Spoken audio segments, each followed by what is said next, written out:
സുഹൃത്തുക്കൾ, ഇതാണ് കേട്ടോ നമ്മൾ അത്തിപ്പഴത്തിൻ്റെ തൈയാണ് കേട്ടോ. അതിൻ്റെ മുന്നേ നമ്മൾ വീഡിയോ ചെയ്തിട്ടുണ്ട്, ഒരുപാട് ആൾക്കാർക്ക് തൈകൾ അയച്ചു കൊടുത്തിട്ടുണ്ട്. അപ്പോൾ ഇത് നിറയെ കായ്ച്ച് നിൽക്കുന്നുണ്ട്. ഇതിപ്പോൾ നമ്മൾ അത്തിപ്പഴം ഉണ്ടാവുന്ന ടൈമിൽ ഇതിൽ ഇലകൾ കുറവേക്കാരം കേട്ടോ, വളരെ കുറവേക്കാരം. അത്തിപ്പഴം എങ്ങനെയാണെന്ന് വെച്ച് കഴിഞ്ഞാൽ ഇതിൽ ഓരോ ഇണച്ച ഓരോ കമ്പായിട്ട് ഇതിൽ മുളച്ച് വരും.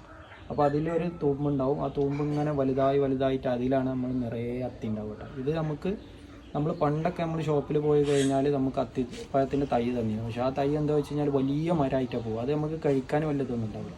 ഇത് കൊമ്പിലാണ് അത്തിപ്പഴം ഉണ്ടാവുക കേട്ടോ. ഓരോ ഇണച്ചലിലും ഓരോ അത്തിപ്പഴം ഇങ്ങനെ ഉണ്ടാവും. പിന്നെ ഇത് പൊഴുക്കാൻ നേരത്താണ് ഈ അത്തിപ്പഴം നല്ല വലുതായി വരിക, അതൊരു ബ്രൗൺ കളർക്ക് വരും.